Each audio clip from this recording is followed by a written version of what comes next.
The Euphrates River is one of the most historical rivers found on the surface of the earth. It also happens to be the longest river in Western Asia. Unfortunately, this magnificent river is predicted to dry up and vanish by the year 2040. This is horrible news for the regions through which the river flows, as they are heavily dependent on it for water. Iraq happens to be one of the major countries through which this river flows, and as we speak, Iraq is already facing a large water shortage in the form of droughts. In time, the residents of these regions will be forced to migrate to a region where their basic survival needs are met.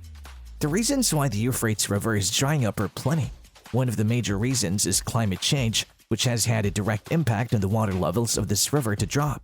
Speaking of climate change, we're living in times of extreme heat and cold, and the former factor has resulted in the drying up of this river. Rainfall has also become quite erratic, causing the drought to further worsen. People are often found scurrying for water in these regions, as finding water has become quite scarce. The shortage of water has forced many nations to import water into the region. The national news stated that the rate of decline in water imports into Iraq has started gradually and will increase to 30%, with 11 billion cubic meters of water flowing into the country by 2035.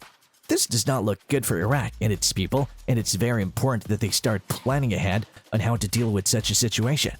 But before we get into further details on how bad the water situation is, let us indulge in why the Euphrates River is actually shrinking.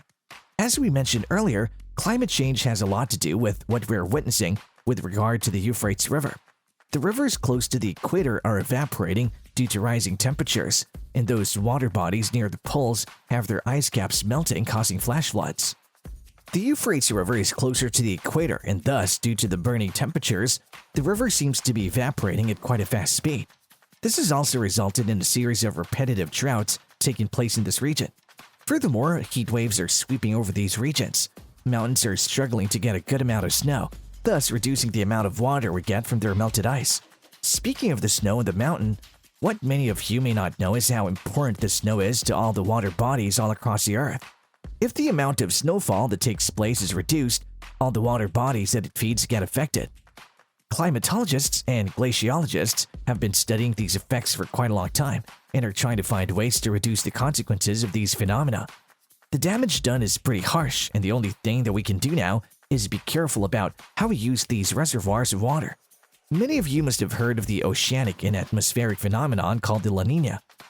The La Niña is responsible for the cooling of the equatorial Pacific Ocean. This in turn disrupts the global weather patterns, which result in extreme droughts and massive downpours. Now, if we look at the region through which the Euphrates flows, this region faces a massive drought, leading the people who live in this region to suffer tremendously. The rivers are drying up, and this is leaving these lands infertile. Furthermore, we're not getting enough rain at regular intervals to replenish what was lost. Back to what is happening in Iraq. The Euphrates as well as the Tigris have been providing this region with water for many centuries together. Though the people of Iraq have been able to access water from the Tigris quite easily, they have not been able to do so from the Euphrates River due to various political restrictions that pose a hindrance to this nation. The political restrictions have arisen due to the various nations through which the Euphrates flows through. Due to all these problems, the field of agriculture in Iraq has been affected.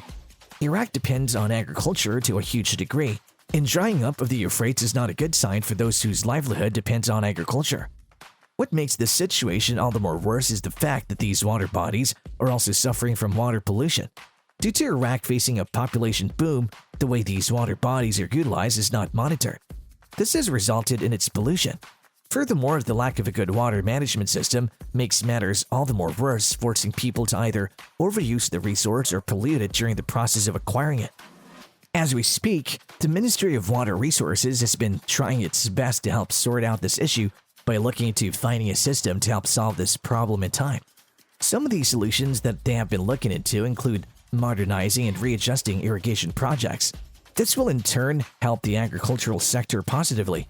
These projects are said to come with a cost of $50 billion to $70 billion. They're expected to be completed by the year 2035, providing that no hindrances or delays are caused due to unforeseeable factors. The unfortunate part of this whole situation is that the country would not be able to shell out such a large amount of money, and this has left them in quite a tight situation. Paying millions of dollars is no joke, and they're currently looking to see if any other cheaper options are on the table. The citizens of these regions are quite perplexed and worried, unsure of what to do next. Many have decided to migrate back to their ancestral lands where this water shortage does not seem to be a problem. Here, they can profess agriculture without worrying too much about the drought issue as well as about the drying up of the Euphrates River.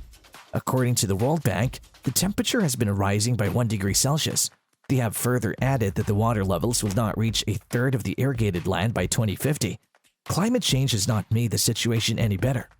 In between this entire mess that the people of Iraq are facing with regard to water shortage, they also seem to be facing a massive amount of political conflicts.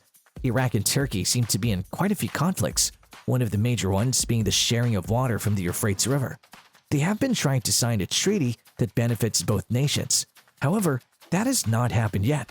Due to this reason, both nations continue to suffer. Not so long ago, a climate summit was held in Egypt. At the summit, world leaders were requested to speak up about the issue revolving around the Euphrates.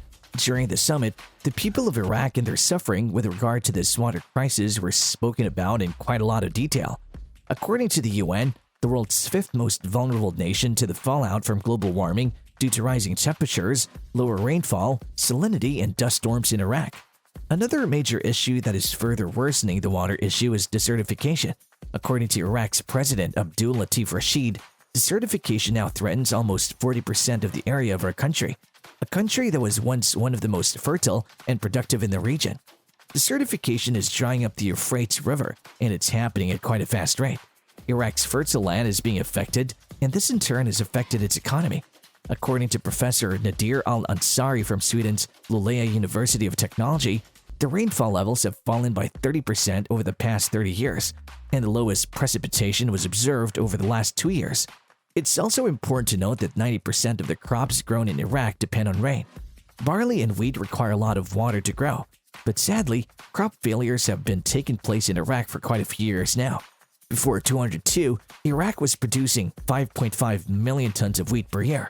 However, in 2021, only 2.1 million tons of wheat were produced. Groundwater levels have also dropped, and everyone is depending on the small reservoirs of water that are left. Using them carefully and sustainably at this point in time is very important. The price of food have also shot up due to the difficulty one has to endure to grow produce. This has left many people in situations where they have to move to a place where the level of affordability is better.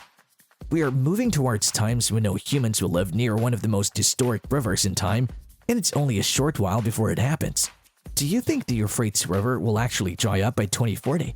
Or do you think we can slow down the drying process with some advanced solutions? Bless the comments section with your thoughts.